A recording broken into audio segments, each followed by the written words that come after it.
Hi guys, welcome to my channel My Adventure Planet. Today I am coming with a brand new video about Pin Baba Pass Trek and my days at Himachal during that time.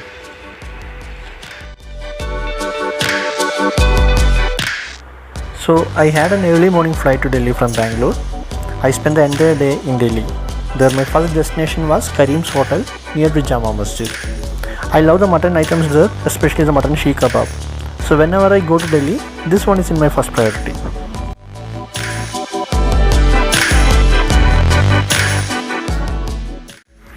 After that, I visited Qutub Minar. It is a UNESCO World Heritage Site in the Mehrauli area of Delhi. Qutbuddin Aibak, founder of the Delhi Sultanate, started construction of the Qutub Minar's first story in 1199. This level has inscriptions praising Muhammad of Ghor.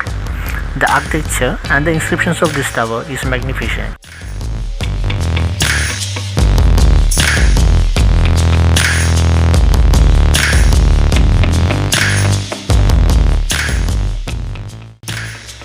My last stop was Lotus Temple.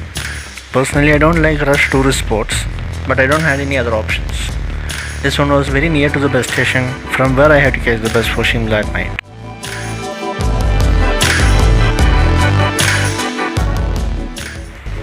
I reached Shimla by early morning. Did my check-in first. When I reached my room, first thing I noticed was the view from my window. What a beautiful city it is. But it was just the start of my journey in Himachal. I didn't have any clue about what all I am going to experience in the coming days. I spent a full day and night at Shimla. Went to Mall Road first for some small shopping. It is a main street in Shimla, constructed during the British colonial rule. The Mall Road is located a level below the Ridge Road. The offices of Municipal Corporation, Fire Service and Police Headquarters are located here.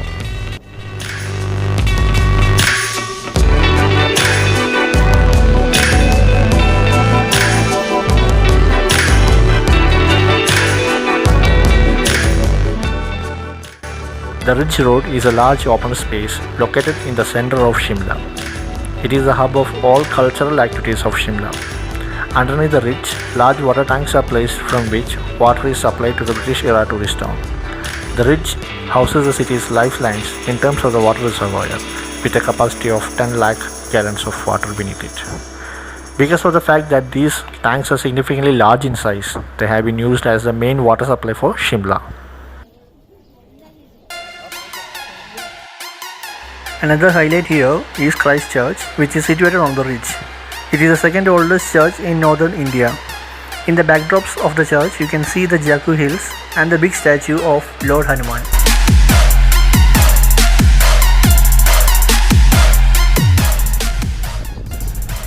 Next day I started from Shimla to Kafnu. My trek organizers have arranged a 4x4 jeep for this long travel.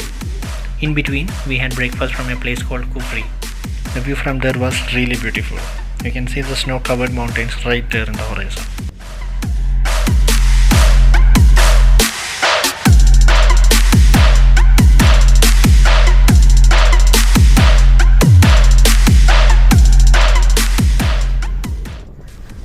As I told, the entire route to Kafnu is really beautiful. It's covered with big mountains, rivers and waterfalls.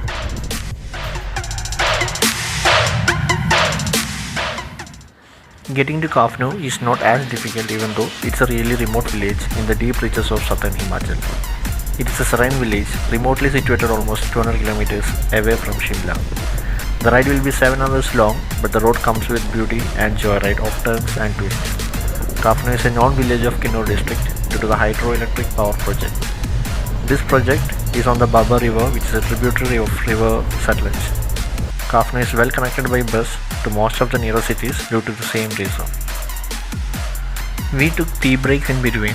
It also helps to manage with motion sickness and also handle the tiredness in this exhausting journey.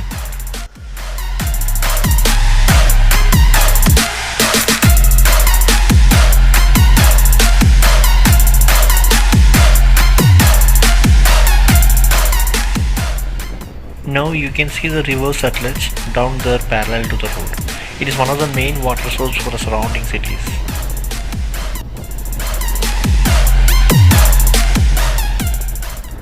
Now I want to share with you some interesting facts about the road through which we are traveling. There is a rich history behind this road. This is known as one of the oldest road in India, the Hindustan-Tibet Road. It's also known as National Highway 22, which leads to Kinnaur district and presents an idyllic picture of life above 12,000 feet. This one conjures up images of a rich past, a valley flanked by the Trans-Himalayas and the Kinnar Kailash range. A road along the river Satluj, which is flowing in from Manasarovar Lake in Tibet through the narrow gorge. In this altitude, the life and the people here are as rugged as the land, and here Buddhism prevails alongside Hinduism, a place dotted with monasteries and temples.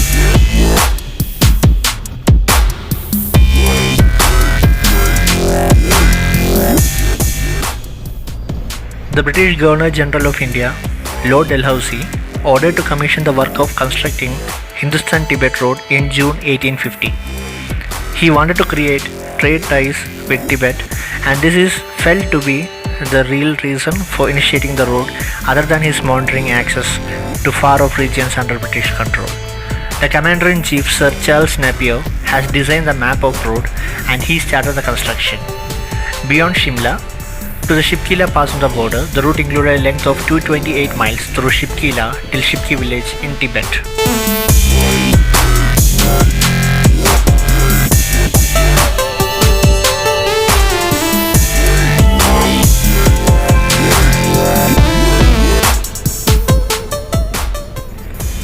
While the Dalhousie brought the route into focus, the area had long been on one of the peripheral trade circuits of the legendary Silk Road.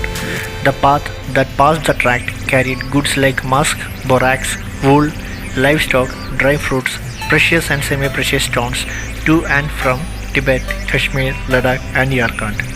It was basically a mule track constructed and maintained by British.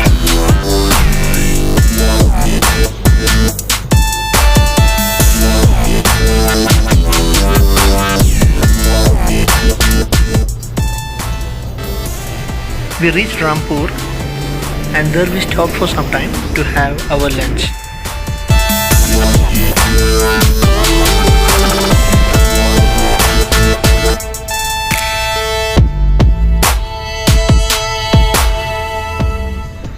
This road has been featured in the History Channel as one of the most deadliest road in the world.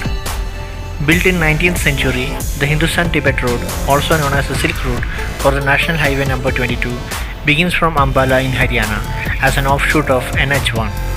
It runs 40 km through Punjab and is known as the Ambala-Chandigarh Expressway.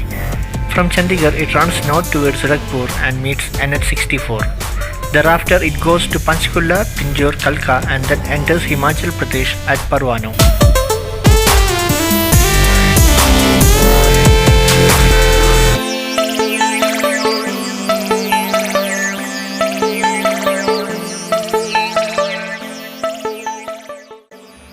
With the change in the terrain, it becomes a mountainous road, full of hairpin bends and continues northeast up to Solan and then goes northwards to Shimla. It joins the NH88 where it repeatedly crisscrosses and goes along the Kalka-Shimla rail track, which is an UNESCO World Heritage Site. Then it heads northeast towards the Tibetan frontier from Shimla. Chitkul in Kinnaur district of Himachal Pradesh is the last inhabited village on this road on the Indo-Tibetan border. And right now, we have crossed the district of Shimla and now we are in Kinnaur district.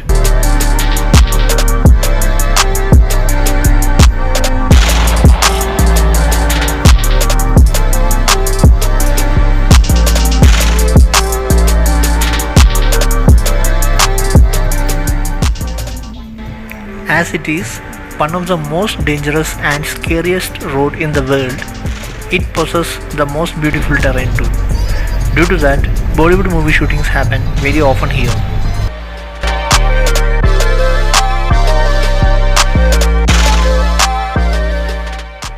As I told before, the last village on this road is Chitkul, and after that, this road reaches the border town Khab and then runs for a short distance through Namgyal up to the Shipkila Pass, then ultimately enters Tibet. Here, the Indian side of the road ends at the line of actual control, Actually, the road does not lead to the actual border. It closes about 90 kilometers before the border, and then rest of the road is under the control of ITBP, the Indian paramilitary force guarding the frontiers.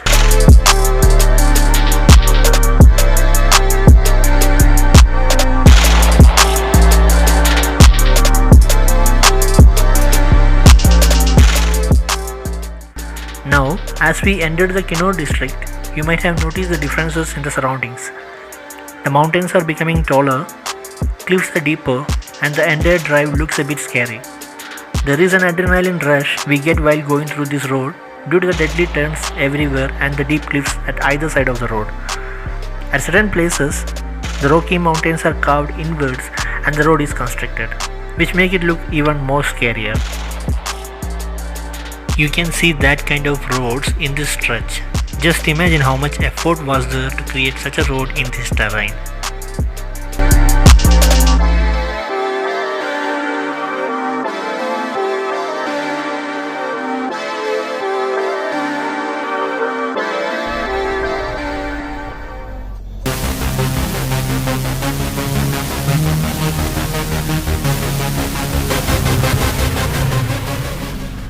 The major part of the Hindustan-Tibet road passes through Kinnaur Valley. As I told, it goes along the bank of river Sutlej and finally enters Tibet at Chipkila Pass.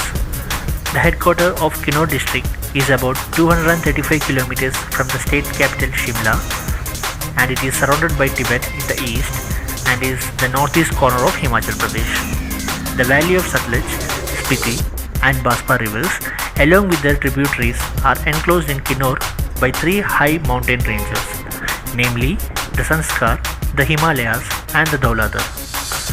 The district was opened for the outside world in 1989.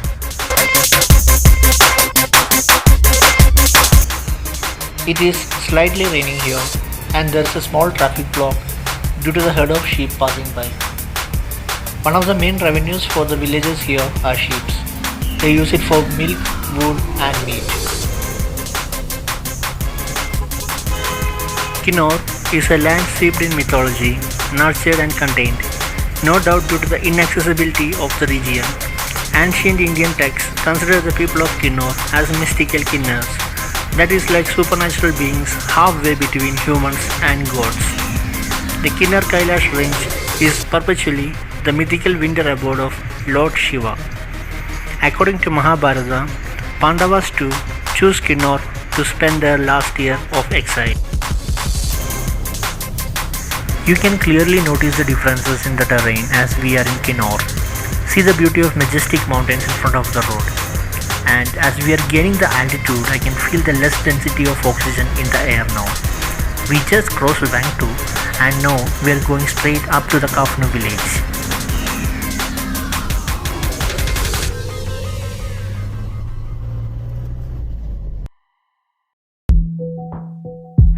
Now, we have taken the cut road for the Kafnu village from the main road. The Hindustan-Tibet road will go towards the Indo-Tibetan border from here. These deadly turns in this road are looking even more scarier due to the height. You can see the other mountain roads deep down below.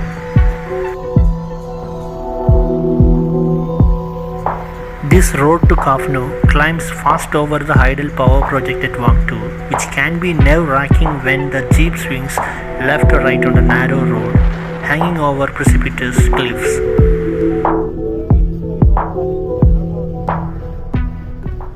Even though this road looks really scary and dangerous for an outsider, these local drivers here are really used to these roads. They ride through this road with an absolute ease. It's only because of the experience they have. They might be riding through these roads from years.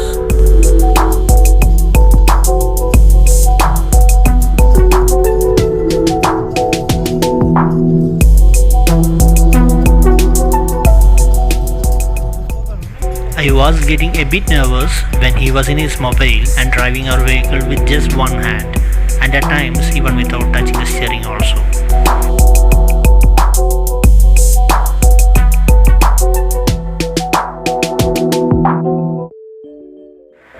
We are just reaching the Kafnu village where my truck organizers have arranged a stay in one of the local lodges. It is important to use the day to rest in preparation for the trek tomorrow.